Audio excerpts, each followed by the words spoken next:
خیلی خدمت تبریک میکنم برادرای عزیز. با هزار احمد میگم شما در که طولی چند ساله یک جایی ما تای کلیک 1 میلیون اومدیم. نمونه پیشروی شده دیگه عصر 23 که همه در خونه شوز همه یوتیوب دا میدونن، ای تلفنشون در تلویزیونشون میمونن تماشا میکنن. ما باید چیزایی بکنیم که خیش موافق طلب همین مخلصا بود.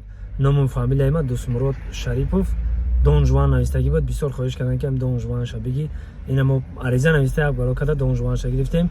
او بلاگرای عزیز، یوتیوبرای عزیز، آدمو در طول خونه همه در تلفن های در تلفنشون مونده تماشا میکنن، قطعی زن و کودکاشون گپای قبه میگن و خجالت میکشن. یا تجربه من خجالت میکشم گپی قبه بفهمم.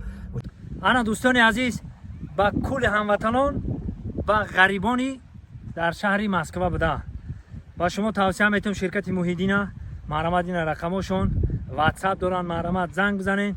آفیسشون در مترو ودنی استادیوم های آفیسشون مرامت کنین برادرها. البته ماشین های نو و زمانوی در خدمت شما. مرامت تنها شما زنگ زدن برای گذشتن سرحد در خدمت شما. شرکت موحدین باقی سربلند و خانواد باشین، همه وقت جیبکاتون پری پل باشد.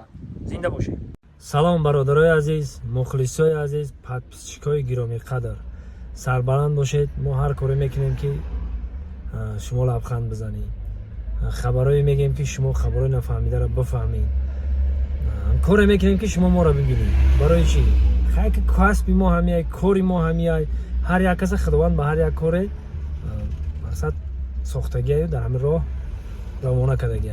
یک نفر ملا، یک نفر دکتر، یک نفر معلم، یک نفر یک خیرادم بی یک دیرم فایده اش نیست، لیکن شب روز در کها میگرده بنوار گرفته و عذاب کشیده. اوقات خیرادم رو بین میروان درنی شیر و سگ و حیوانات دا میگردن.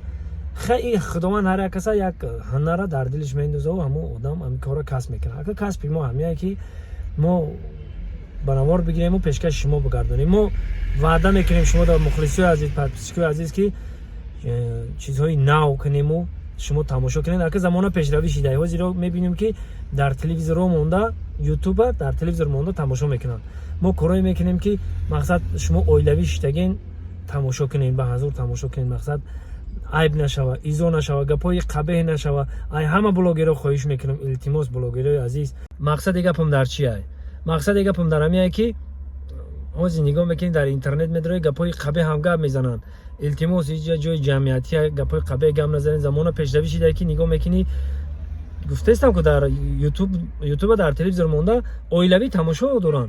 برای همین خواهش میکنم از شما برادرای عزیز، اول پیش یک چیز پهن کردن اول خوب فکر کنین، ببینین، مقصد که همین به طلبات جوابگو باشه با پهن کنین برادرای عزیز.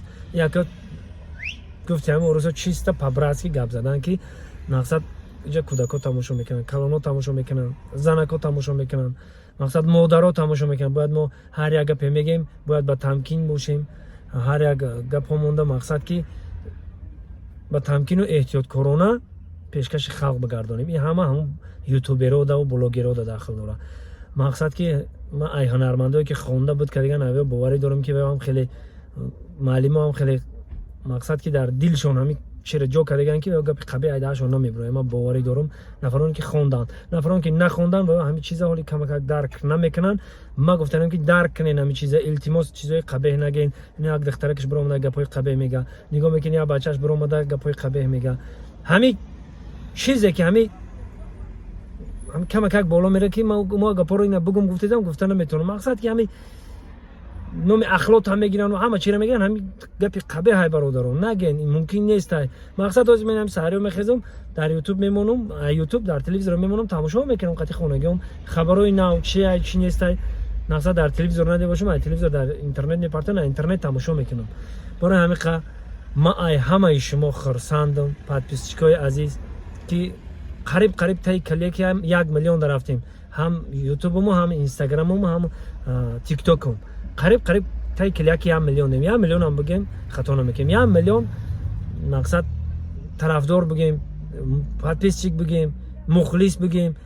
ما شما دا وعده میکنم که چیزهای نو تاریخی و خاطرمان و مقصد که شما به حضور در تلویزیون مونده تماشا کنید.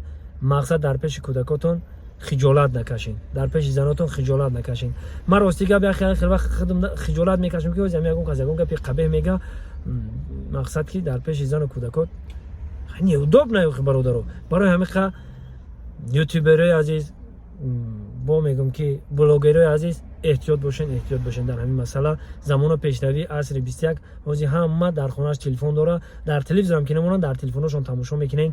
التماس یوتیوب جای جمعیتی را جزیر نکنین. التماس یا بار دیگه خدمت تبریک میکنم برای در سه سایتم قریب که 1 میلیون شدم، حساب کردم 1 میلیون شدم. مقصد یوتیوبمو، اینستاگراممو، تیک تاکم زنده باشید، سربلند باشید. و در اینجا بسیار برادرها خواهش کرده بودن که همین دوست مراد شریفوف دون جوانش ادلیت کرد. دون جوانش مقصد بگی ما گالش که دادگی مرا یوتیوب، مقصد ما اونجا پرسپوز کردیم، مقصد عریضه نوشتیم، بعد با عریضه گرفته مقصد ناممون علیش کردیم. اینا گفتیم که ناممون علیش کردیم، هم نام فامیلای خودمون دوست مراد شریفوف، دیگه دون جوان و سیاه و دیگه‌اش نیست، فقط دوست مراد شریفوف. ما همه شما میندارم، زنده باشید، سربلند باشید، خداوند یار و مددگارتون در کی جای باشید نباشید زنده باشید. پناه خدا. ان شاء که ما چخیلی که وعده کردم کینو فیلمکای تربیوی، صحنه‌های تربیوی همین کارو میکنم که تبی شما بولیده باشه، زنده باشید، سربلند و خانواده باشید.